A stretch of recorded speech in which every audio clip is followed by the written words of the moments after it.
Hello everyone. तो आज हम लोग बच्चों इलेक्ट्रिक करंट इन कंडक्टर्स जो चैप्टर शुरू किए थे, चैप्टर 3 बुक 1 का क्लास 12th का, आज उसका लेक्चर नंबर 5 है। और जैसा कि मैंने कहा था कि alternately first book second book हम लोग दोनों साथ लेके चलेंगे और हमें दोनों ही बुक को अच्छे से प्रिपेयर करना है, ठीक है, फाइन। सेकंड बुक में modern physics, almost modern physics में हम लोग जो फर्स्ट चैप्टर शुरू किए थे, dual nature of radiation and matter, वो ऑलमोस्ट फिनिश हो चुका है। और अब हमारा जो नेक्स्ट चैप्टर होगा वो एटम्स एंड न्यूक्लियस, जैसा कि तुमको मैंने बता भी दिया था। और यहाँ इस फर्स्ट बुक की बात की जाए तो फर्स्ट बुक में इलेक्ट्रिक करंट वाले चैप्टर में हम लोग लास्ट क्लास में कॉम्बिनेशन ऑफ सेल्स तक पहुँच चुके थे। और मैंने फिर तुमसे एक बात कही भी थी कि हम लोग पहले पूरे थ्योरी कॉन्सेप्ट्स जो भी हैं, फॉर्मूले वगैरह, पूरे चीज़ों को अच्छे समझ लेते हैं। फिर हम लोग सारे टॉपिक्स पर एक एक करके प्रैक्टिस क्वेश्चंस भी करने वाले हैं, ठीक है। इससे क्या होगा, हमारा टाइम बहुत कम खर्च होगा और बहुत कुछ हम लोग ज़्यादा पढ़ भी सकते हैं और प्रैक्टिस भी कर सकते हैं इन गिवन टाइम, ठीक है। तो इसलिए ये तरीका हम लोगों ने अपना रखा है, फाइन। तो उम्मीद है कि जितने भी बच्चे साथ जुड़े हैं, प्रिपरेशन कर रहे हैं, वो थोड़ा सा इस बात को समझते हुए कि टाइम की बहुत इम्पोर्टेंस है। जो पीछे के लेक्चर्स हैं, छोटे हैं, उनको ड्यू टाइम में जितना जल्दी हो सके उतना जल्दी पहले कंप्लीट करो, ठीक है। आगे भी साथ चलना है लेकिन पीछे का कुछ छूटने ना पाए, ठीक है। और क्योंकि अभी जो भी वक्त हमारे पास है, ये मान के चलो ये बहुत ही क्रूशल टाइम है, चाहे वो नीट के बच्चे हों, चाहे वो CUT के बच्चे हों। ये लास्ट 20-30 दिन जो हमारे पास है, ये बिलीव करो हमारे लिए वंडर्स कर सकते हैं अगर सही तरीके से हम यूज़ कर सकें तो, ठीक है। तो चलो हम लोग शुरू करते हैं आज का लेक्चर में 5th। और आज हम लोग पढ़ेंगे क्या, आज हम लोग आज का जो लेक्चर है, हम लोग इसमें टोटल 4 टॉपिक्स कवर करने वाले हैं, ठीक है। और 4 टॉपिक्स बहुत ही शानदार टॉपिक्स हैं सारे के सारे। जैसे सबसे पहले हम लोग आज बात करेंगे एमीटर और वोल्टमीटर की। एमीटर क्या होता है, इसके क्या कॉन्सेप्ट्स हैं, इसमें क्वेश्चंस कैसे आते हैं। वोल्टमीटर की बात करेंगे। फिर देन हम लोग 2 आपस में इंटरकनेक्टेड टॉपिक्स को भी डिस्कस करेंगे आज, जिसका नाम होगा व्हीटस्टोन ब्रिज और द मीटर ब्रिज। जैसे क्वेश्चंस बहुत ही स्ट्रेट फॉरवर्ड आते हैं और बहुत चांस है इन क्वेश्चंस को आने का। तो आज की क्लास में तुमको जो मिलने वाला है वो ऑलमोस्ट तुम्हारे एग्जामिनेशन में क्वेश्चन में आने वाले हैं क्वेश्चंस, ठीक है। तो बहुत ध्यान से इसको देखना है और इसको नोट डाउन करना है, और जो गाइडलाइंस बताए जाए, जो तरीके को बताया जाए, जो अप्रोच को बताया जाए, उसको फॉलो करना है, ठीक है। चलो तो शुरुआत करते हैं हम लोग। सबसे पहला टॉपिक जो आज मैं तुम्हारे साथ डिस्कस करने वाला हूँ, तुमको मैं समझाने वाला हूँ, तुमको बताने वाला हूँ, वो उस टॉपिक का नाम है बच्चों एमीटर, ठीक है। या जो हिंदी मीडियम के बच्चे हैं उनको बता दूँ, हिंदी में इसको कहते हो धारा मापी, इंग्लिश में कहते हैं एमीटर, ठीक है। एमीटर होता क्या है, ठीक है, इतना तो मेरे ख्याल से सारे बच्चों को पता ही है कि एमीटर एक ऐसा डिवाइस है जिसको हम लोग इलेक्ट्रिक सर्किट्स में इलेक्ट्रिक करंट को मेज़र करने में करते हैं, ठीक है। नाम से क्लियर, एमीटर, ठीक है, एम्पियर मीटर ऐसे समझ सकते हो। तो इलेक्ट्रिक करंट को मेज़र करने में हम इस डिवाइस का, इस उपकरण का यूज़ करते हैं। कैसे करते हैं, क्या करते हैं, इसमें क्या क्या चीज़ें ध्यान देनी है, अंदर की इसमें कैसे इसका सर्किट होता है, पूरा बात करेंगे। मगर एक एग्जांपल से तुमको पूरा बात समझाऊंगा मैं, ठीक है। देखो क्या होता है, जैसे मान लो मेरे पास एक छोटा सा सर्किट है, ठीक है। इस सर्किट में कुछ नहीं है मेरे पास, सिर्फ एक रेजिस्टेंस और एक बैटरी, ठीक है। एक प्योर बहुत ही सिंपल DC सर्किट, ठीक, जिसमें मान लिया मैंने ये 10 वोल्ट की एक बैटरी है और 2 ओम का ये रेजिस्टेंस है, ठीक है। ये लगा दिया मैंने 2 ओम का रेजिस्टेंस, फाइन। और सर्किट में इन 2 के अलावा कुछ भी नहीं है। अब मुझको पता है कि 10 वोल्ट की बैटरी है, 2 ओम का रेजिस्टेंस है, तो कोई भी कह सकता है सर ठीक है ओम्स लॉ लगा दीजिए, इलेक्ट्रिक करंट फाइंड कर लीजिए, लगाए थे। तो अगर ओम्स लॉ लगाया जाए यहाँ पर पे I = V/R, तो कोई भी कह सकता है सर कि इतनी बहुत बड़ी बात नहीं है, इलेक्ट्रिक करंट कितना आएगा 5 एम्पियर, ठीक है, चलो अच्छी बात है। तो ये इलेक्ट्रिक करंट 5 एम्पियर इस सर्किट में फ्लो करेगा। 2 ओम का रेजिस्टेंस है, 10 वोल्ट की बैटरी है। अब मान लो कि अब ये इलेक्ट्रिक करंट 2 एम्पियर हमें आँख से दिखाई तो पड़ेगा नहीं कि सर्किट में 2 एम्पियर का करंट फ्लो हो रहा है। ये तो ओम्स लॉ बता रहा है ना कि यार करंट शुड बी 5 एम्पियर, हमें दिखाई तो पड़ा नहीं। और कैसे मान लें कि ये करंट 5 एम्पियर है, या ओम्स लॉ जो कह रहा है वो सही कह रहा है। ओम्स लॉ के हिसाब से 5 एम्पियर आना चाहिए। हमें क्या पता 5 एम्पियर है कि नहीं है, हम तो बस कैलकुलेट करके निकालें, मेज़र तो किया नहीं है।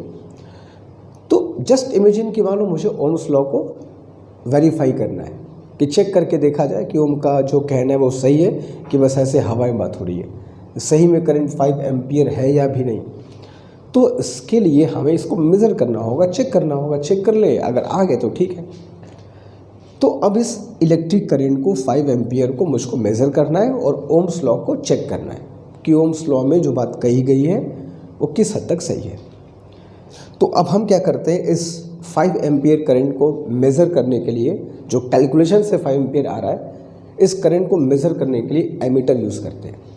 एमीटर का देखो हमको पूरा स्ट्रक्चर नहीं पढ़ना है कि एमीटर कैसे वर्क करता है, इसका सर्किट में यूज़ कैसे करते हैं वो हमको ज़्यादा इम्पॉर्टेंट है। हमारे मतलब प्रेजेंट कॉन्टेक्स्ट की बात किया जाए तो, जो हम लोग चैप्टर में जिस टॉपिक को पढ़ रहे हैं उसकी बात किया जाए तो सबसे पहले एक एमीटर को मैं तुमको अगर फिगर बना के दिखाऊं तो एक कुछ इस टाइप का बॉक्स टाइप का तुमको देखने को मिलते हैं। एक ब्लैक बॉक्स टाइप का होगा कुछ इस तरीके से, और यहाँ भी 2 टर्मिनल्स होंगे, इन पे प्लस माइनस लिखा होता है, ठीक है। और यहाँ से तारे से कनेक्शन जोड़े गए होते हैं। यहाँ पर स्क्रीन पर कैलिब्रेशन होते हैं रीडिंग्स मेज़र करने के लिए, और ये होती है निडल, ठीक है। और यहाँ पर कुछ कैलिब्रेशंस होते हैं ऐसे कुछ इस तरीके से। एक सिंपल सा स्ट्रक्चर तुमको बना के दिखा रहा कि एक सारे बच्चों को समझ में है कि बताना क्या है, करना क्या है। तो जनरली एक एमीटर देखने में मोरलेस ऐसा होता है, एक बॉक्स टाइप का होता है। इसमें 2 टर्मिनल्स होंगे प्लस और माइनस, और जैसे ही यहाँ से करंट का फ्लो होगा, जैसे ही इसमें करंट का फ्लो होगा, इसके निडल में क्या हो जाएगा, डिफ्लेक्शन। डिफ्लेक्शन का हिंदी मतलब विक्षेपण। ये सुई क्या होगी, घूम जाएगी, और जैसे ही डिफ्लेक्शन होगा अब जहाँ जाकर रुकेगा मेज़र कर लोगे। बहुत लोग किए भी होंगे इसको, कैसे, बहुत सिंपल सा काम है, कुछ नहीं करना होता है, और फिर करंट यहाँ से बाहर निकल जाएगी, ठीक है। तो ध्यान रखना कि एमीटर में जिस करंट को हम मेज़र करना चाहते हैं, जिस करंट को हम नापना चाहते हैं, वो करंट एमीटर के अंदर से पास करना चाहिए, ठीक है। बहुत सिंपल सी बात है भाई, जो करंट इसके अंदर जाएगा वही ना इसमें डिफ्लेक्शन प्रोड्यूस करेगा। तो इस निडल का जो डिफ्लेक्शन होता है वो इसके अंदर जाने वाली करंट के प्रोपोर्शनल होता है। बात को ध्यान सुनना, इस निडल का जो डिफ्लेक्शन है, विक्षेपण जो है, इसके अंदर जाने वाली करंट के प्रोपोर्शनल समानुपाती होता है। यानी जितना ज़्यादा करंट का फ्लो होगा उसके हिसाब से डिफ्लेक्शन भी होगा।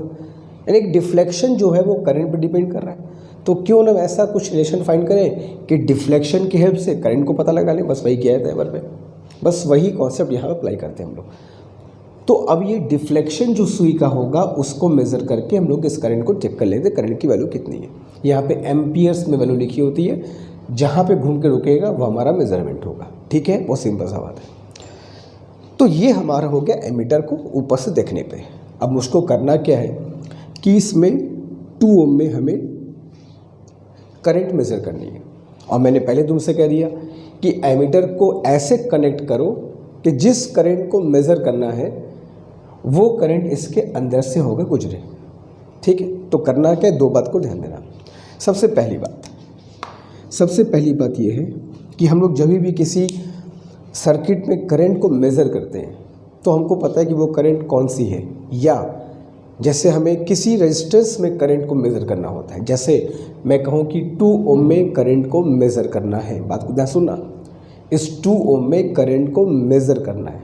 तो अगर मैं किसी स्पेसिफिक रेजिस्टेंस में मेज़र करने जा रहा हूँ तो एमीटर को हमेशा उस रेजिस्टेंस के सीरीज़ कॉम्बिनेशन में अप्लाई करना है। बात को सुनना ध्यान से, ठीक है। तो हमें अगर 2 ओम में इलेक्ट्रिक करंट को मेज़र करना है तो इस एमीटर को हम इस 2 ओम के सीरीज कॉम्बिनेशन में ऐसे जोड़ देंगे, ठीक है, लाइक दैट। ये है तुम्हारा एमीटर, ठीक है, जोड़ दिया मैंने एमीटर को। उससे क्या होगा कि जो भी करंट यहाँ से पास करेगी 2 ओम से पास करेगी, वही इस एमीटर से पास करेगी। इसमें डिफ्लेक्शन होगा, यहाँ देख लोगे तुम्हारा काम हो जाएगा। तो पहली बात ध्यान रखना कि जिस रेजिस्टेंस की करंट को मेज़र करना है, एमीटर को उसके सीरीज कॉम्बिनेशन में श्रेणी क्रम में बगल में जाके बैठा देना है, ठीक है। सर्किट डायग्राम में हम लोग एमीटर को ऐसे ही दिखाते हैं। ये बॉक्स का तो सिर्फ बस समझाने के लिए कि ऊपर से देखने में कैसे होते हैं। तो ये जो करंट देख रहे हैं, ये वाली करंट, यही करंट अंदर जाएगी, इसमें डिफ्लेक्शन प्रोड्यूस करेगी, बाहर निकलेगी, सर्किट भी पूरा हो जाएगा, डिफ्लेक्शन आप लोग काम खत्म। तो एमीटर से एक करंट को हम लोग मेज़र कर सकते हैं बड़े आराम से। बस शर्त ध्यान रखना कि हमें उस एमीटर को जिस करंट को मेज़र करना है उस करंट को एमीटर के अंदर से गुजारना है, ठीक है। या यूँ समझना कि जिस प्रतिरोध के रेजिस्टेंस के करंट को नापना है उसके सीरीज में जाके बैठा दो।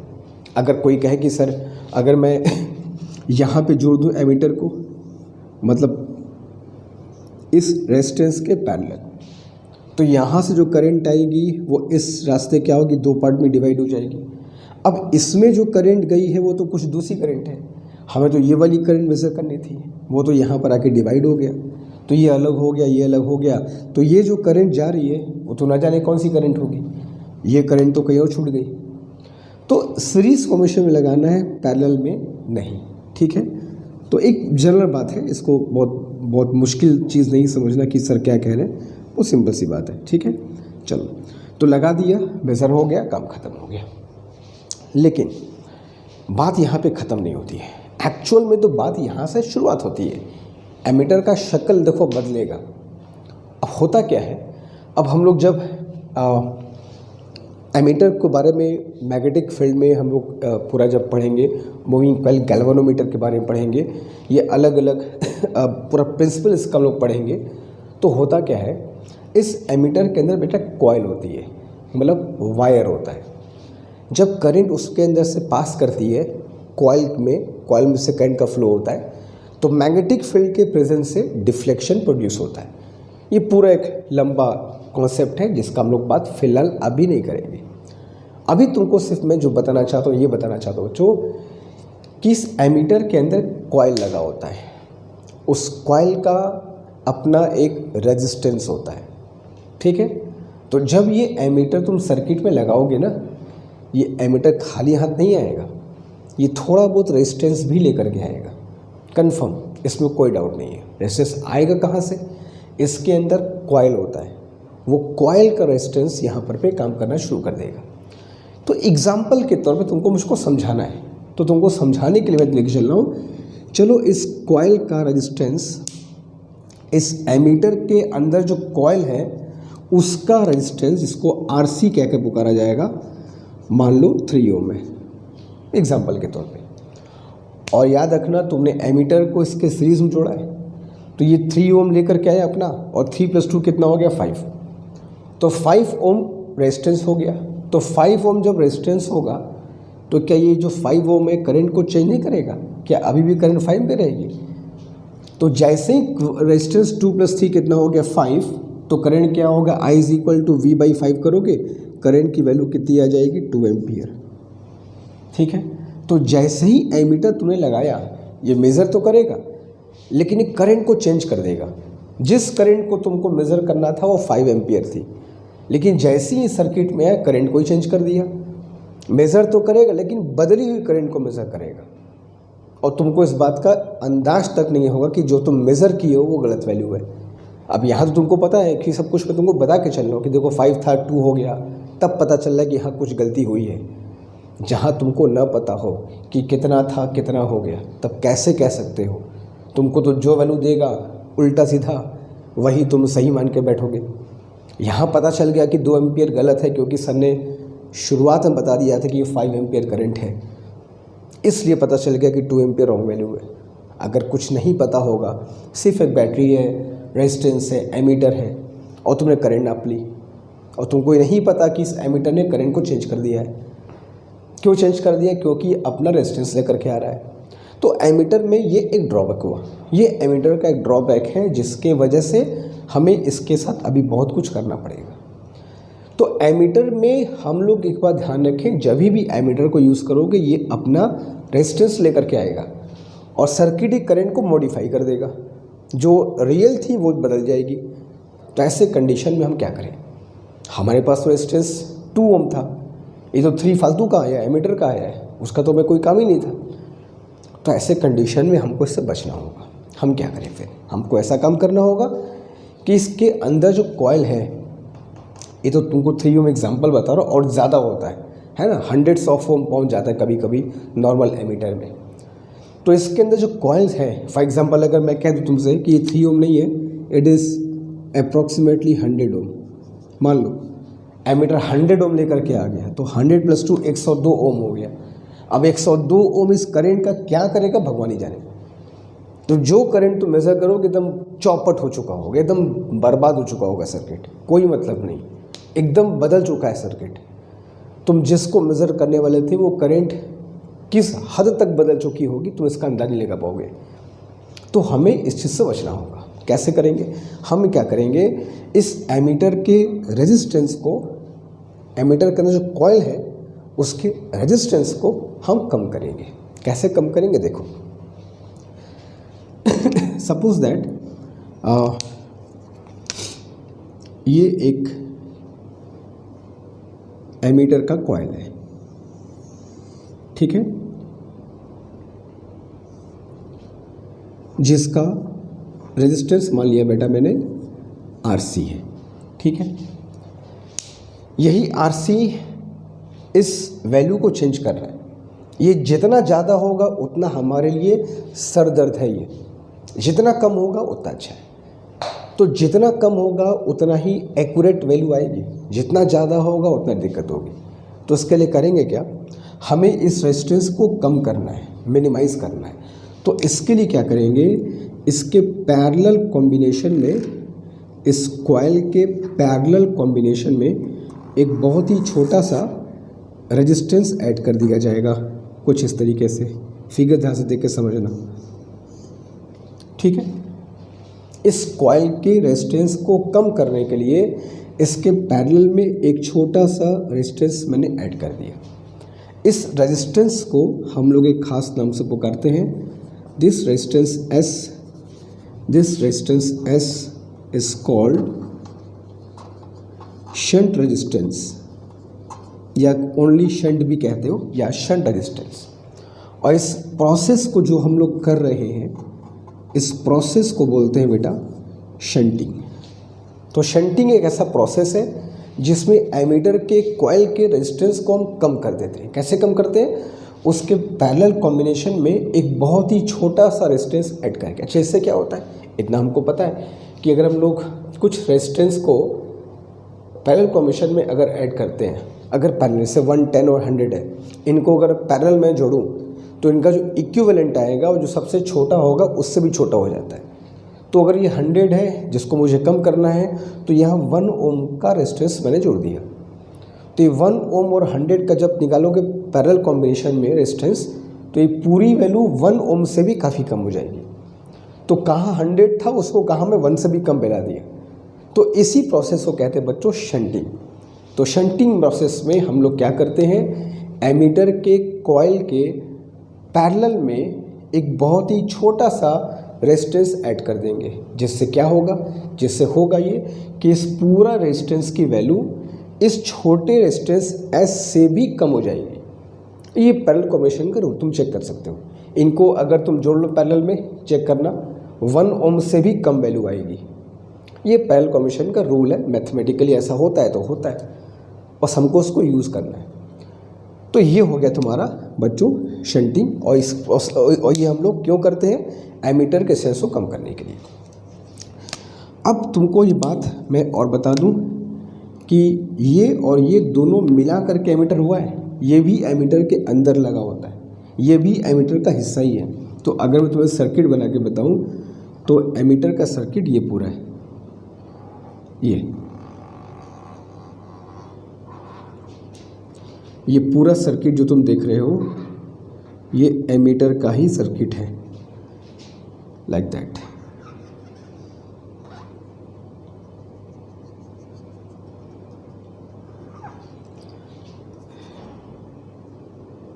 कुछ इस तरीके से यहाँ बताना इससे ज़रूरी हो कि कुछ बच्चे सोचते हैं कि सर यही तो एमीटर है, इसका काम तो बस रेजिस्टेंस कम करना है। ऐसा नहीं है, शंटिंग भी बच्चों एमीटर का हिस्सा होता है।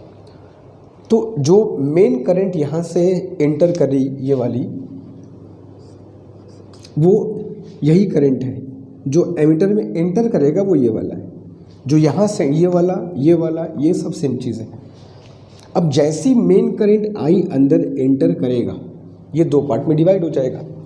एक हिस्सा जाएगा कॉइल की तरफ आईसी मान लो, एक हिस्सा जाएगा शंट की तरफ आईएस मान लो।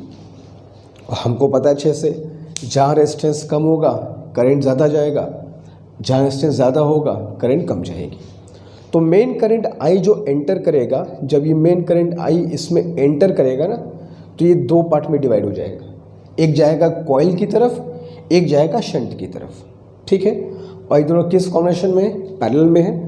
तो इसके लिए रिलेशन क्या होगा? दोनों का वोल्टेज सेम होगा।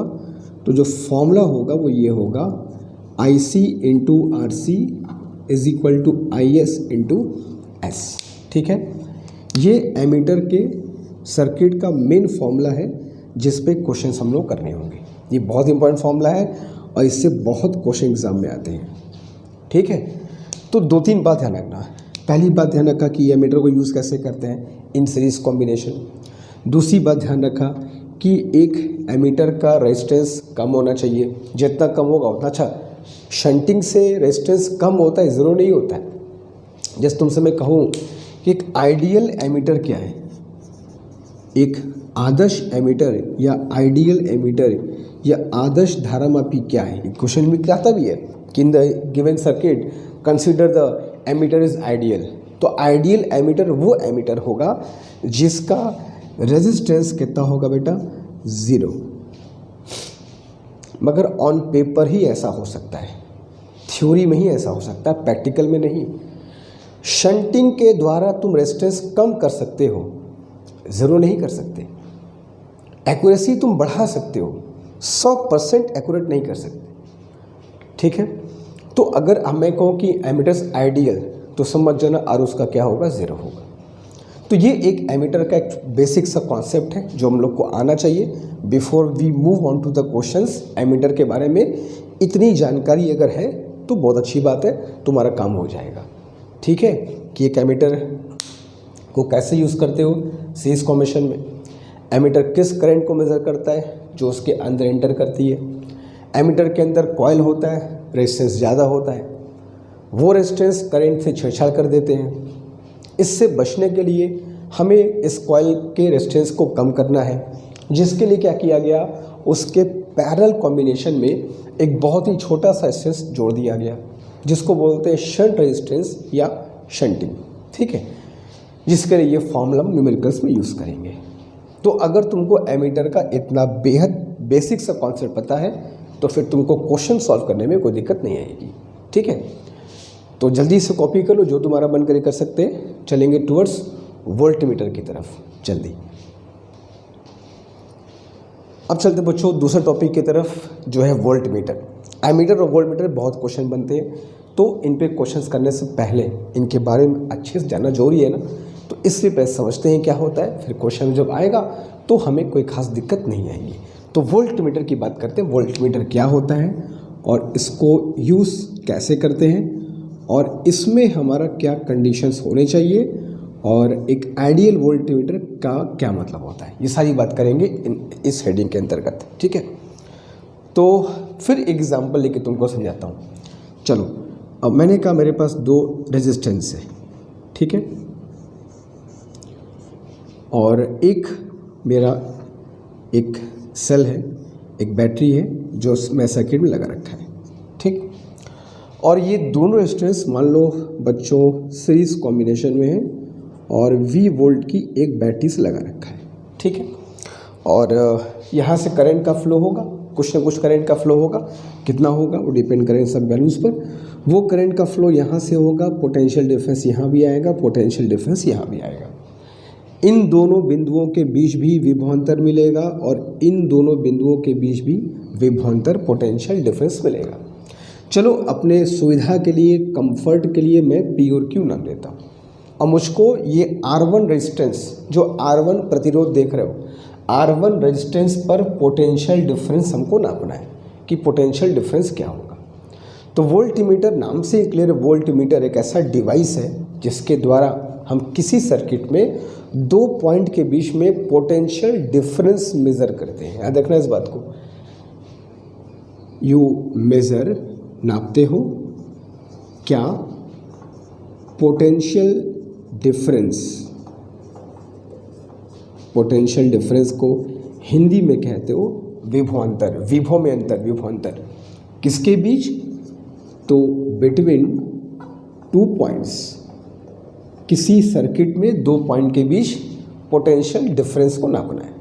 यही दो पॉइंट मान लो P और Q है, या ऐसे भी कह सकते हो किसी रेजिस्टेंस के एक्रॉस, किसी रेजिस्टेंस पर पोटेंशियल डिफरेंस कितना है, किसी प्रतिरोध के सिरों पर कितना विभवांतर है, सब एक ही बात है। इन सभी काम को ये वोल्टमीटर भाई साहब करते हैं। कैसे करते हैं वो समझ लिया जाए। देखो ऊपर से देखने में शक्ल जो होता है एक वोल्टमीटर का और एक एमीटर का, उसमें कोई बहुत खास फर्क नहीं होता है। यहाँ भी एक ब्लैक कलर का तुम्हारा बॉक्स होगा, यहाँ भी दो टर्मिनल्स होंगे और यहाँ पर एक स्क्रीन होगा जिस पे निडल होगी, यहाँ पर कैलिब्रेशन हो गए और जाहिर सी बात है वैल्यू क्या होगी, वोल्ट में होगी, एम्पियर में नहीं होगी, वोल्ट में होगी। और यहाँ पर क्या होंगे, दो टर्मिनल्स। ठीक है, तो ये एक बेसिक साइज का स्ट्रक्चर होता है। फिर वही बात होगी, करंट का यहाँ से फ्लो होगा, करंट का फ्लो होगा, इसकी निडल में क्या होगा, डिफ्लेक्शन होगा और वो डिफ्लेक्शन इस करंट के प्रोपोर्शनल होता है। तो हम लोग मान सकते हैं कि जितना डिफ्लेक्शन होगा वो इसमें फ्लो करने वाले करंट के वजह से ही हुआ है। अब उसके अंदर जो करंट फ्लो करी है, डिफ्लेक्शन वहाँ से हो रहा है, मगर वैल्यूज़ यहाँ पर तुमको वोल्ट में लिखा होगा। तो निडल जहाँ डिफ्लेक्ट होगी वहाँ से मेज़र कर लो, कोई दिक्कत नहीं है। ठीक है, तो ये तो एक वोल्टमीटर का एक ऊपरी संरचना हो गया। ऊपर से देखने पर ऐसे लगता है कि ये सिंपल सा उपकरण है जो ऐसे काम करता है। अब हमें इसको यूज़ कैसे करना है, तो दो तीन बात को सुन लो कि यूज़ कैसे करना है। बात नंबर एक, पहली बात कि जिस पॉइंट के बीच पोटेंशियल डिफरेंस तुमको नापना है या जिस रेजिस्टेंस का पोटेंशियल डिफरेंस नापना है, हमें इस वोल्टमीटर को इसके पैरेलल में कनेक्ट करना है। बातों को सुनना, ठीक है। हमें वोल्टमीटर क्या करना है, रेजिस्टेंस के पैरेलल में कनेक्ट करना है, जबकि एमीटर में क्या करते थे, रेजिस्टेंस के सीरीज़ में। तो फ़र्क है। तो हमने क्या किया, एक वोल्टमीटर को इस P और Q के बीच में ऐसे कनेक्ट कर दिया, लाइक दैट। और ये X और ये Y मान लिया। तो जैसे ही मैं कनेक्ट करूँगा पैरेलल में, तो जो पोटेंशियल डिफरेंस P और Q के बीच होगा वही X और Y के बीच भी होगा, क्योंकि P X से कनेक्टेड है, Q Y से कनेक्टेड है। तो जो पोटेंशियल डिफरेंस यहाँ पर आएगा वही यहाँ पर भी आएगा। तो इन दोनों का पोटेंशियल डिफरेंस सेम होगा। तो यहाँ पर जो भी तुमको शो करेगा, यहाँ पर जो भी तुमको डिफ्लेक्शन शो करेगा, वो डिफ्लेक्शन हमको फिगर में दिख जाएगा, वही हमारा आंसर होगा। तो पहली बात तो ये समझ गया कि वोल्टमीटर यूज़ कैसे करना, रेजिस्टेंस के पैरेलल कॉम्बिनेशन में। किस रेजिस्टेंस के, जिसका पोटेंशियल डिफरेंस तुमको नापना है, ठीक है। लेकिन जैसे एमीटर में कुछ दिक्कत थी, किसकी वजह से, इस कॉइल के रेजिस्टेंस की वजह से, यहाँ पर भी एक दिक्कत है। वजह कुछ और है। वजह क्या, देख होता क्या है कि जब तुम इस वोल्टमीटर को कनेक्ट करोगे तो ये वोल्टमीटर क्या करेगा, यहाँ से जो सर्किट में करंट फ्लो कर रही थी, जैसी पॉइंट P पर ये करंट पहुँचेगी, देखो ये बताओ दो पार्ट में डिवाइड हो जाएगा कि नहीं, पक्का होगा। तो मुझे सिर्फ इतना बताओ कि इस रेजिस्टेंस में ये जो मेन करंट थी वो जा पा रही है क्या। पहली बात तो ये मेन करंट हल्का सा चेंज भी हो जाएगी, जितना होना था उतनी होगी नहीं। और जो होगी भी वो पूरा पूरा इस रेजिस्टेंस से पास नहीं करेगा। तो जब इस रेजिस्टेंस से मेन करंट पास नहीं करेगी तो इसका जो पोटेंशियल डिफरेंस जो मेज़र करना था वो तो मेज़र होगा नहीं, क्योंकि करंट का कुछ हिस्सा ऊपर निकल गया वोल्टमीटर के पास। क्यों निकला? क्योंकि वोल्टमीटर में भी तो करंट जानी चाहिए। वोल्टमीटर में करंट अगर नहीं जाएगा तो ये फंक्शन कैसे करेगा? और वोल्टमीटर करंट लेगा कहाँ से? वोल्टमीटर के पास तो अपनी कोई करंट होती नहीं है। तो वोल्टमीटर क्या करता है? वो जो सर्किट से करंट को ड्रॉ करता है। तो मैं एक बात मैं लिखूँ यहाँ पर पे इंपॉर्टेंट चीज़ है कि voltmeter draws current from the circuit. Voltmeter क्या करता है बच्चों? सर्किट से करंट को ड्रॉ मतलब खींच लेता है। तो कुछ हिस्सा अगर ऊपर खींच लेगा तो यहाँ जो करंट जानी चाहिए वो तो गई नहीं, वो तो कुछ बदली हुई करंट जाएगी। तुम खुद देख लो, क्या ये करंट यहाँ जा पाएगी? Of course not. तो जो मेन करंट इसमें गया ही नहीं, कुछ वैल्यू कम हो गई, तो V is equal to formula I/R होता है। अगर इस रेजिस्टेंस में ये करंट मैं चेंज कर दूँ तो इसका वोल्टेज भी तो चेंज हो जाएगा। तो यहाँ से मेज़र तो करोगे, लेकिन जो मेज़र तुमने किया वो वैल्यू नहीं था जो मेज़र करना चाहिए था, बदली हुई वैल्यू है ये। तो इसका समाधान क्या निकाला जाए? वोल्टमीटर करंट्स को सर्किट से खींच ले रहा है और बिना खींचे उसका काम भी नहीं होगा। अगर मैं कुछ ऐसा तकनीक लगा भी दूं कि वोल्टमीटर में करंट जा ही ना पाए तो क्या ही फ़ायदा होगा उसका? वो तो डब्बा की तरह हो जाए, कुछ काम ही नहीं करेगा। तो करंट जाना भी है मगर रिजल्ट भी सही आना चाहिए। तो उसके लिए करेंगे क्या? हम ऐसा तो नहीं करेंगे करंट बिल्कुल ना जाए, ऐसा करेंगे करंट कम से कम जाए। जितना इसमें करंट कम जाएगी उतना इसमें ज़्यादा करंट होगी, जितना इसमें ज़्यादा होगी एक्यूरेसी उतनी बढ़िया होगी। तो वोल्टमीटर में करंट कम जाना है, इस बात को नोट करना। वोल्टमीटर में करंट कम जाना है तो वोल्टमीटर का रेजिस्टेंस क्या होना चाहिए? हाई होना चाहिए। ओके, रेजिस्टेंस हाई होगा तब तो करंट कम जाएगी। अगर ये कम करोगे तो पूरा खींच लेगा, R1 बस ताकता रह जाएगा, कुछ नहीं मिलेगा उसको।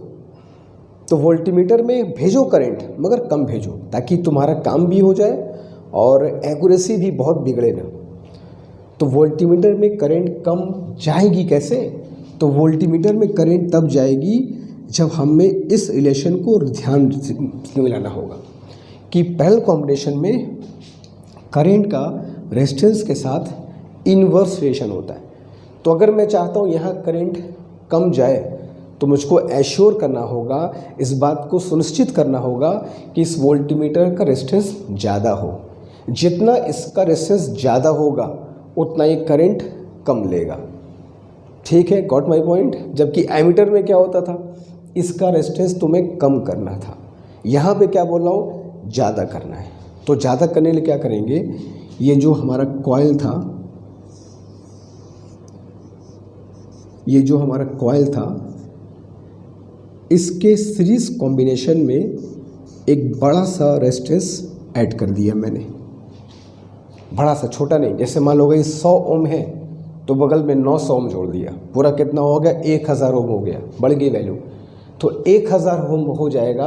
कहाँ 100 था, कहाँ 1000 हो गया। तो जैसे ही 1000 होगा ये करंट 10 गुना कम लेगा। 100 से 1000 मतलब रेजिस्टेंस 10 गुना बढ़ गया तो करंट 10 गुना कम लेगा। करंट 10 गुना कम लेगा यानी कि यहाँ पे करंट ज़्यादा जाएगी, मेजरमेंट ठीक होगा। तो this is your circuit diagram of a voltmeter. ये एक वोल्टमीटर का सर्किट डायग्राम देखो है, और ये वोल्टमीटर पूरा पूरा है, सिर्फ कॉइल को मत समझना। जो सीरीज रेजिस्टेंस हमने जोड़ा है ये भी पूरा पूरा वोल्टमीटर का ही हिस्सा माना जाएगा। ठीक है, और फिर इन दोनों पॉइंट्स को, यही दो पॉइंट्स तुम्हारे मान लो x और y है, इन्हीं x और y को मैं लाऊंगा, यहाँ पे करेक्ट कर दूंगा, काम खत्म। तो ये एक सर्किट डायग्राम हो गया वोल्टमीटर का। अब अगर मैं तुमसे पूछूं, हालांकि बात ध्यान रखना, ये कितना भी हाई रेजिस्टेंस हो कुछ ना कुछ करंट उसमें ज़रूर जाएगी। तो इतना बात तो कन्फर्म है कि जो मेन करंट है पूरा पूरा R1 में कभी जा नहीं पाएगा, क्योंकि थोड़ी बहुत तो करंट हमको यहाँ भेजनी है। तो 100% एक्यूरेसी मुश्किल है यहाँ पर भी, क्योंकि कुछ ना कुछ वोल्टमीटर कितना भी अच्छा हो, लिख लो, कितना भी अच्छा वोल्टमीटर हो, ये एक सर्किट से कुछ ना कुछ करंट को पक्का ड्रॉ करेगा, और ड्रॉ किया मतलब वैल्यू चेंज हो गई। तो इसलिए हम लोग वोल्टमीटर की जगह पे एक दूसरा चीज़ यूज़ करेंगे, आगे हम लोग पढ़ेंगे भी, जिसका नाम है पोटेंशियोमीटर। हिंदी में कहे तो वीफो। अब वीफो बहुत शानदार टॉपिक है पोटेंशियोमीटर, उसकी बात हम बाद में करेंगे। तो ये कहानी है कि 100% एक्यूरेसी मुश्किल है, मगर फिर भी ठीक ठाक तुम्हारा काम हो जाएगा। तो पहला काम क्या हो गया कि वोल्टमीटर कैसे जोड़ना है पैरेलल में। दूसरा काम क्या हो गया कि वोल्टमीटर का रेजिस्टेंस हाई होना चाहिए, लो नहीं हाई होना चाहिए, और उसको हाई करने के लिए उसके कॉइल के बगल में एक रेजिस्टेंस जोड़ दिया सीरीज कॉम्बिनेशन में, ताकि पूरा वैल्यू और बढ़ जाए और कम करंट ले, तुम्हारा काम आसान हो। अब अगर मैं कहूँ कि तुम्हारे पास एक आइडियल वोल्टमीटर है, ऐसा लिख के आता है एग्जाम्स में, क्वेश्चंस में, कि consider the voltmeter is an ideal. तो आइडियल वोल्टमीटर वो वोल्टमीटर होगा बच्चों जिसका रेजिस्टेंस कितना होगा, इनफाइनाइट, बहुत ज़्यादा। इनफाइनाइट होने से क्या होगा, ये करंट बिल्कुल नहीं लेगा, और बिल्कुल नहीं लेगा तो करंट बदलेगी नहीं, मेजरमेंट विल बी एक्यूरेट। हालांकि ये सिर्फ थ्योरी तक ही पॉसिबल है, प्रैक्टिकल में ऐसा पॉसिबल नहीं हो सकता। बट अगर कहीं भी आदर्श वोल्टमीटर या आइडियल वोल्टमीटर लिख करके आता है, उसका मतलब समझना R is equal to infinite. तो ये एक बेसिक सा अंडरस्टैंडिंग है एक वोल्टमीटर का, कैसे काम करता है, इसमें क्या चीज़ें होती हैं और क्यों होती हैं, वो अगर हम समझ लेंगे तो क्वेश्चंस करने में आसानी होगी। ठीक है, तो जो तुम्हारा मन यहाँ से कॉपी कर सकते हैं, और आगे चलेंगे। 2 टॉपिक हमें अभी और कंप्लीट करना है, व्हीटस्टोन ब्रिज और उसके ही बेस पर बनाए गए इंस्ट्रूमेंट द मीटर ब्रिज। ठीक है, जल्दी।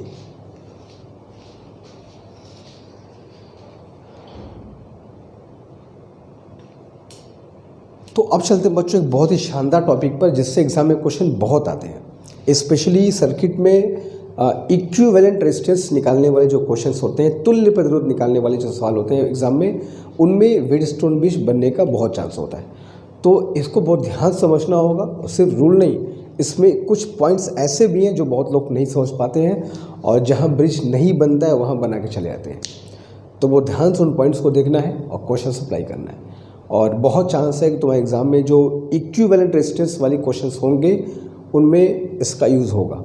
ठीक है, तो ध्यान से देखना है और क्वेश्चन सॉल्व करने होंगे। ठीक है, चलो तो सबसे पहले फिगर को देख लो। क्या है फिगर में 4-5 रेजिस्टेंस यहाँ पे लिए गए हैं। इन रेजिस्टेंस को चलो मैं कुछ नाम दे दूँ। चलो ये हो गया तुम्हारा R1, ये R2, ये R3, ये बोल दिया R4, ये मुझे हो गया R5, और ये हो गया तुम्हारा बच्चों गैल्वेनोमीटर G, और ये एक बैटरी हो गया V। ठीक है, कुछ पॉइंट्स मैं दे दूं। चलो ये A है, ये B, ये C और ये D। व्हीटस्टोन ब्रिज का वैसे मेन जो पर्पस है वो है किसी अननोन रेजिस्टेंस को फाइंड करना, जिसी को यूज़ करके हम लोग आगे मीटर ब्रिज भी पढ़ेंगे। ठीक है, तो होता क्या है, कहानी ये कही जाती है कि इस फिगर में जो ये R1, R2, R3, R4 देख रहे हो, इनको बोलते हैं आर्म रेजिस्टेंस। ठीक है, they are called arm resistors. Hindi में कहोगे भुजा प्रतिरोध या आर्म रेजिस्टर्स। कौन कौन से हैं, तो ये है R1, R2, R3, R4, इनको कहते हो आर्म रेजिस्टेंस, भुजा प्रतिरोध। और ये जो तुम्हारा R5 है, R5 को हम लोग बोलते हैं ब्रिज रजिस्टर या सेतु प्रतिरोध या ब्रिज रेजिस्टेंस। ठीक है, तो R1, R2, R3, R4 एक क्वाड्रिलेटरल या पैरेललोग्राम कह लो, एक पैरेललोग्राम के 4 साइड के फॉर्म में है, और एक R5 है जो इनको कनेक्ट कर रहा है। तो कनेक्ट करने की वजह से क्या बोलते हैं इसको, ब्रिज, जो ब्रिज कनेक्ट करता है। हिंदी में कहते सेतु, जो कनेक्ट करने वाला हो उसी को ब्रिज कहते हो। तो ये B और C और D को कनेक्ट करता है। तो R1, R2, R3, R4 क्या हो गया, आर्म रेजिस्टेंस, और R5 क्या हो गया, ब्रिज रेजिस्टेंस। और यहाँ पे गैल्वेनोमीटर है जिसका काम है करंट के प्रेजेंस को चेक करना, करंट को डिटेक्ट करना कि करंट का फ्लो है कि नहीं है और किस डायरेक्शन में है, ये भी तुमको बता देता है। उसके डिफ्लेक्शन को देख कर समझ सकते हैं हम लोग कि करंट का फ्लो किधर से किधर पे हो रहा है। तो डिटेक्ट भी करेगा और डायरेक्शन भी बता देगा भाई कहाँ से कहाँ फ्लो है। अब बात को समझो कि होता क्या है। मान लो यहाँ से करंट का फ्लो हुआ, करंट जब पॉइंट ए पर पहुँचेगा 2 पार्ट में डिवाइड होगा। और जैसा हम जानते हैं करंट के फ्लो के लिए जो सबसे प्राइमरी चीज़ है, जो सबसे इम्पॉर्टेंट चीज़ है, वो होता है 2 पॉइंट के बीच का पोटेंशियल डिफरेंस, यानी कि विभवांतर। ठीक है, अगर 2 पॉइंट के बीच में पोटेंशियल डिफरेंस नहीं है, अगर 2 पॉइंट का पोटेंशियल सेम है तो उनमें करंट का फ्लो नहीं हो सकते, पोटेंशियल डिफरेंस चाहिए। तो ए और बी पर तो बैटरी लगा ही दिया है, तो ए और बी के बीच तो पोटेंशियल डिफरेंस होगा ही, तो यहाँ से तो करंट का फ्लो होगा ही।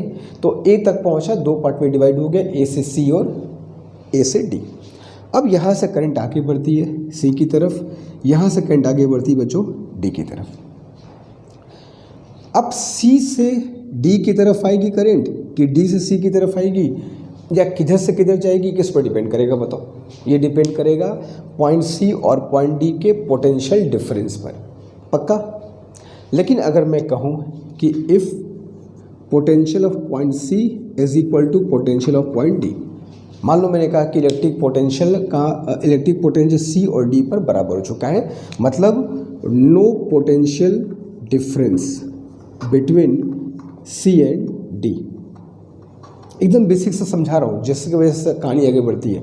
तो मान लो अगर सी और डी के बीच कोई पोटेंशियल में डिफरेंस ही नहीं है, मतलब दोनों इक्वल इलेक्ट्रिक पोटेंशियल पर हैं, दोनों का इलेक्ट्रिक पोटेंशियल सेम है, तो जब इलेक्ट्रिक पोटेंशियल सेम होगा तो क्या करंट का फ्लो होता है उन 2 पॉइंट्स के बीच?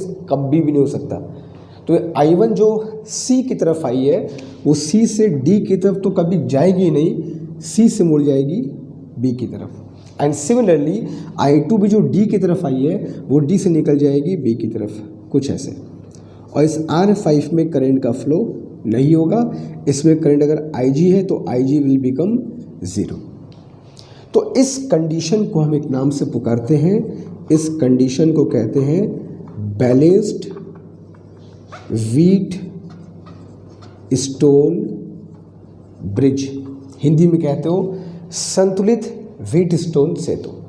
तो अगर कभी भी ब्रिज रेजिस्टेंस में करंट का फ्लो नहीं है, यहाँ से करंट आई निकल गई ऐसे, यहाँ से करंट आई निकल गई ऐसे, और इसमें करंट का फ्लो नहीं है, गैल्वेनोमीटर में सुई में डिफ्लेक्शन नहीं है, 0 डिफ्लेक्शन, नल डिफ्लेक्शन बता रहा है, इसका मतलब ये भी हुआ कि नल या 0 डिफ्लेक्शन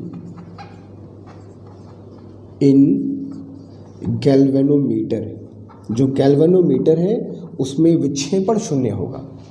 तो इस कंडीशन को हम बोलते हैं बच्चों balanced condition of Wheatstone bridge. Wheatstone सेतु की संतुलित स्थिति है ये, मगर तभी होगा जब इसमें करंट का फ्लो नहीं होगा। और वो कब होगा? जब सी और डी का पोटेंशियल सेम होगा। और वो कब होगा? जब ऊपर के दोनों रेशियो रेजिस्टेंस के और नीचे के दोनों रेशियो आपस में बराबर होते हैं। तो ये कंडीशन हमको तब मिलती है, ये सारी कंडीशन तुमको तब मिलेगी जब कुछ ऐसा तुमको देखने को मिलेगा, R1/R2 is equal to R3/R4। ठीक है, तो जो 4 रेजिस्टेंस की बात हो रही है, इन 4 रेजिस्टेंस में जब ऐसा रिलेशन देखने को मिलेगा जैसा फिगर में लिखा हुआ है, अच्छा इसमें ऐसा भी कह सकते हो, अगर मैं इसको चाहूँ तो ऐसे भी कह सकता हूँ कि R1/R3 is equal to R2/R4, ऐसा भी कह सकते हो, कोई दिक्कत नहीं है।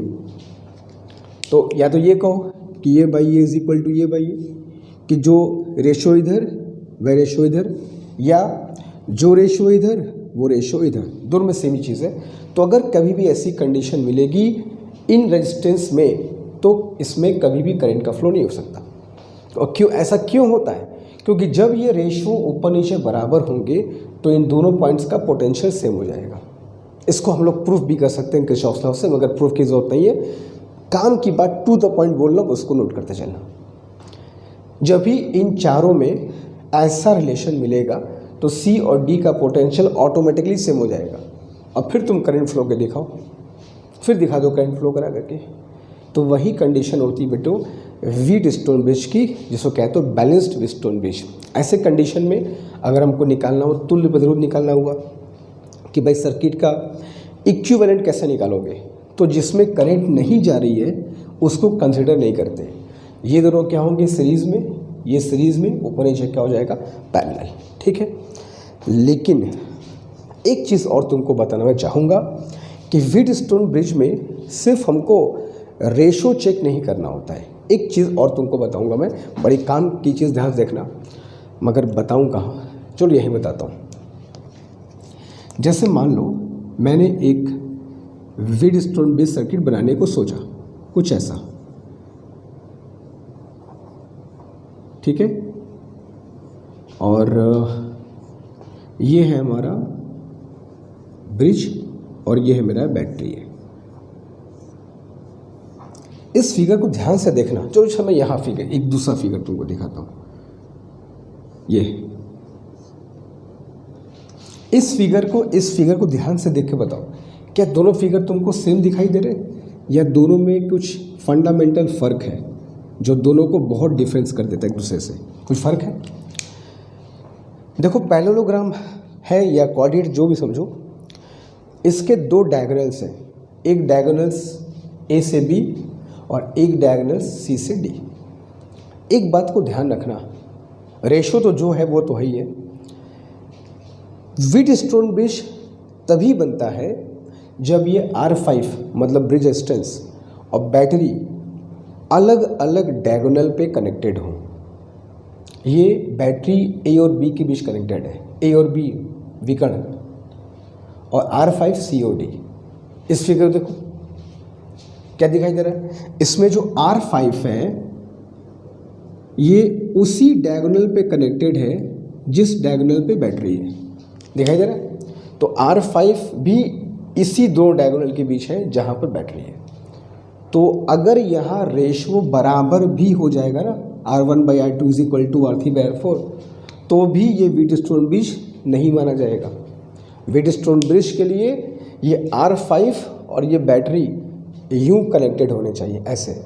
अगर बैटरी भी ऐसे लगा दिया और R5 भी ऐसे लगा दिया तब वो स्टोन ब्रिज नहीं है।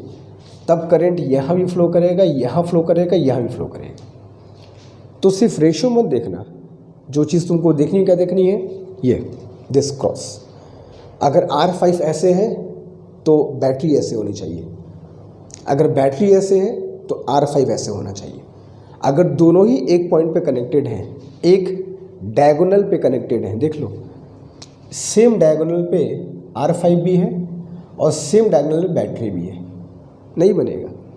अगर मैं इसको यहाँ कनेक्ट कर दूँ, अगर मैं बैटरी का ये लूँ और इसको मैं यहाँ कनेक्ट कर दूँ और इसको मैं यहाँ कनेक्ट कर दूँ, अब ये मेरा व्हीट स्टोन ब्रिज बन गया। क्यों? क्योंकि ब्रिज एक डायगोनल पे है और बैटरी जो है वो दूसरे डायगोनल पे कनेक्टेड है। अब ये व्हीट स्टोन ब्रिज बन गया। तो सिर्फ रेशियो से काम नहीं बनेगा, थोड़ा सा फिगर को ध्यान से चेक भी करना होगा कि बैटरी और डायगोनल की पोजीशन क्रॉस्ड है कि नहीं, दो अलग अलग डायगोनल पे कनेक्टेड है कि नहीं, ठीक है। तो इसको बोलते हो ब्रिज डायगोनल, इसको बोलते हो बैटरी डायगोनल। तो बैटरी डायगोनल और ब्रिज डायगोनल अलग अलग होने चाहिए, तभी व्हीट स्टोन ब्रिज होगा। रेशो तो खैर जो है वो तो है ही है। तो ये कुछ बेसिक सा जानकारी है व्हीट स्टोन ब्रिज पर जो हमको आना चाहिए before we move on to questions, ठीक है। तो जल्दी से करो, फट से चलते हैं मीटर ब्रिज की तरफ, किसको यूज़ करके हम लोग मीटर ब्रिज कैसे बनाते हैं और वहाँ से अननोन रेजिस्टेंस कैसे फाइंड कर सकते हैं, ठीक है। जल्दी जो इसमें अच्छा लगे नोट कर सकते हैं जल्दी। तो बच्चों व्हीट स्टोन ब्रिज सर्किट का मेन फंक्शन होता है किसी अननोन रेजिस्टेंस की वैल्यू को फाइंड करना। अब ये कैसे फाइंड करेंगे, इसी के लिए मीटर ब्रिज को बनाया गया है। तो meter bridge purely Wheatstone bridge पर काम करने वाला डिवाइस है, इक्विपमेंट है, जिसका प्राइमरी काम है किसी भी अननोन रेजिस्टेंस की वैल्यू को फाइंड करना। तो एग्जाम में क्वेश्चंस बनते हैं इससे, और कुछ फॉर्मूले बेस्ड क्वेश्चन बनते हैं और कुछ बहुत ही मतलब बेसिक क्वेश्चन बनते हैं। अगर तुमको कॉन्सेप्ट क्लियर है तो क्वेश्चन सॉल्व कर लो, कोई दिक्कत नहीं आएगी, मगर पहले इसको पूरा समझना होगा क्या कहानी है और कैसे फंक्शन करता है।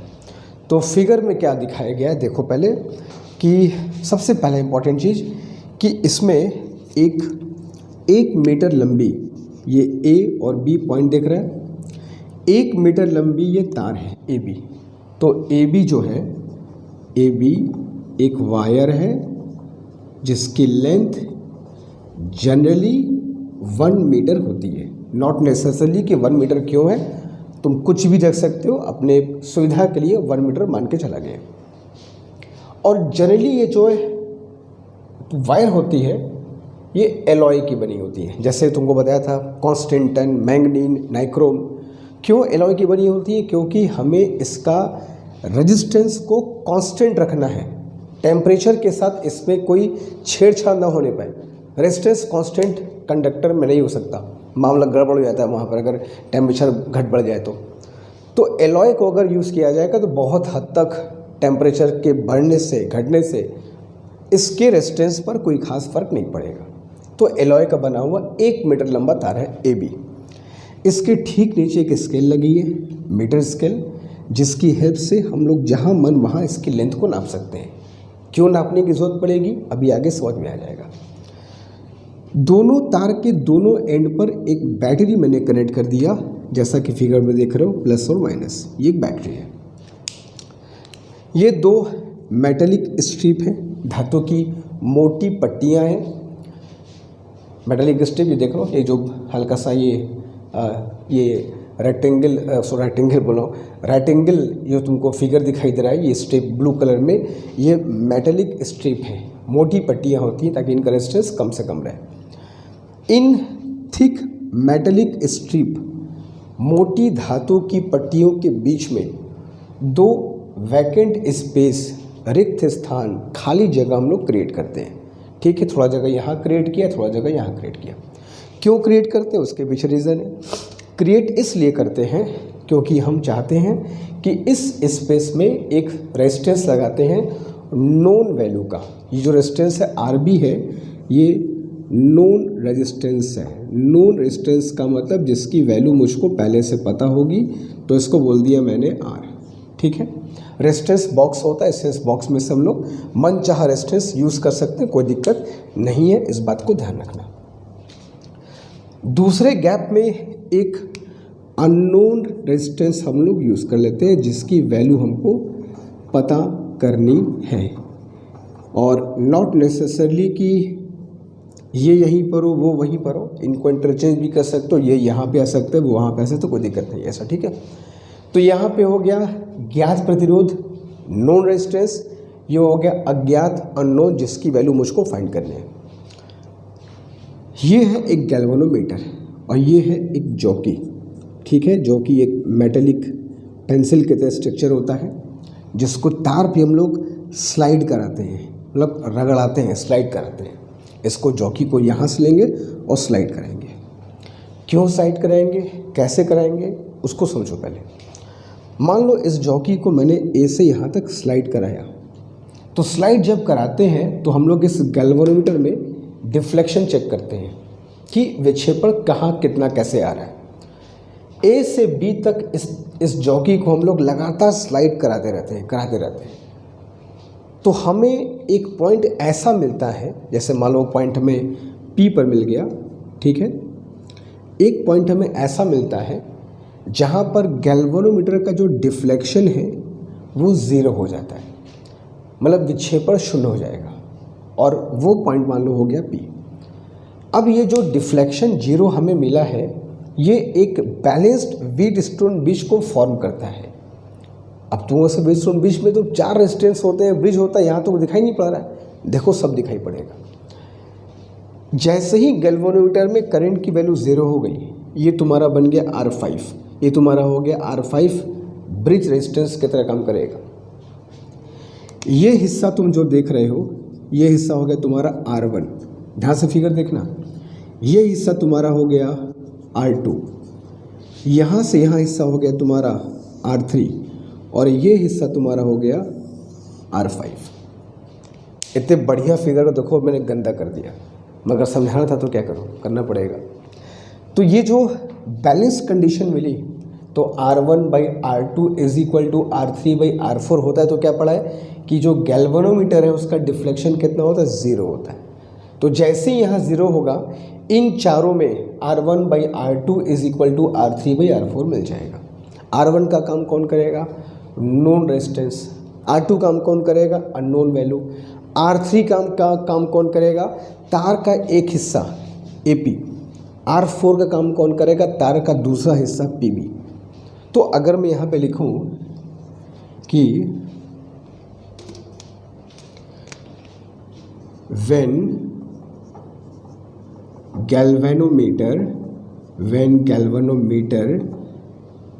has zero deflection, जब गैल्वेनोमीटर का विक्षेपण शून्य हो, when galvanometer has zero deflection, तो उस कंडीशन में R1/R2 is equal to R3/R4 होगा।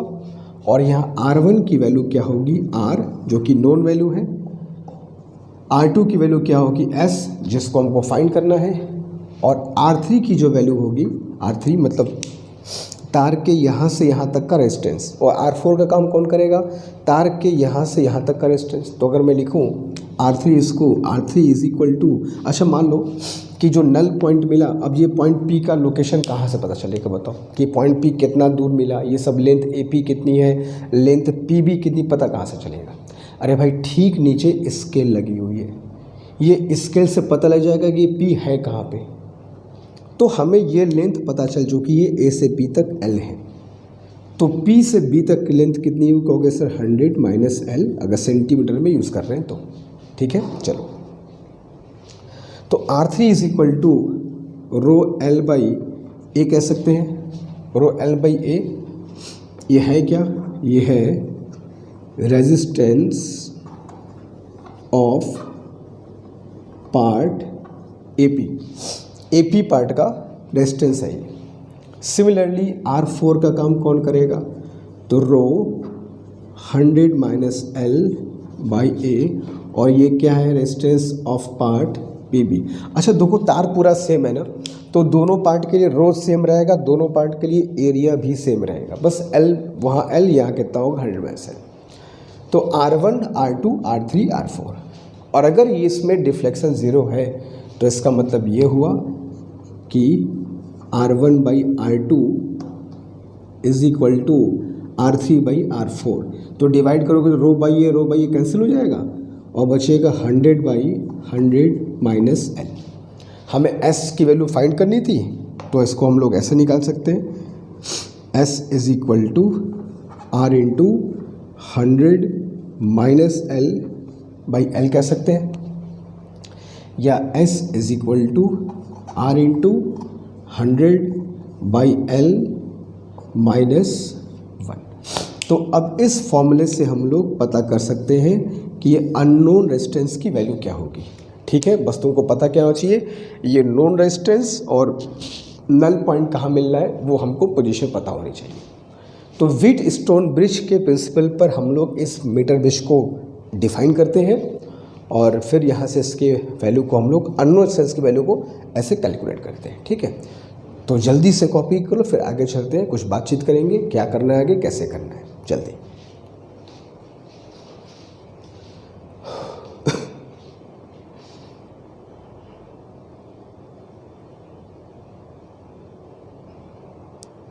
तो ठीक है बच्चों, आज यहाँ पे स्टॉप करेंगे हम लोग। और आज हम लोगों ने जैसा कहा था कि 4 टॉपिक हम लोग कवर करना था। एमीटर पढ़ लिया, voltmeter done, third is Wheatstone bridge, चौथा था मीटर ब्रिज। ये चारों अच्छे से कॉन्सेप्ट क्लियर हो गए, क्या इनके पीछे खास बातें हैं, फॉर्मूले क्या हैं, यूज़ कैसे करना है, वो सब समझ गए। अब इनके बेस पर इनको यूज़ करके हमें क्वेश्चन सॉल्व करने हैं। तो जैसा कि तुमको मैंने कहा, क्वेश्चन पूरे चैप्टर का हर एक टॉपिक वाइज हम लोग एक सेपरेट क्लास में करेंगे, जैसे पूरा चैप्टर का एक फिर से रिविज़न भी होगा और कम टाइम में ही बहुत ज़्यादा हम लोग कंप्लीट कर भी सकेंगे। हमको स्मार्टली काम करना है, टाइम बचाना है, पढ़ना ज़्यादा है। ठीक है, इस बात को फॉलो करते हुए और नेक्स्ट क्लास में हम लोग मॉडर्न फिजिक्स में एटम्स एंड न्यूक्लियस भी शुरू कर देंगे, और इसमें जो भी टॉपिक्स आगे आने वाले होंगे लाइक पोटेंशियोमीटर वगैरह, उनकी बात भी करेंगे। तब तक हमेशा तो वही बोलूँगा, आगे पढ़ते रहो, पीछे के जो छोटे लेक्चर्स हैं उनको देखते रहो, जो डाउट्स है उसे क्लियर करते रहो, ठीक है। और कोई दिक्कत हो तो कमेंट बॉक्स में ज़रूर बताओ, ठीक है। Thank you so much.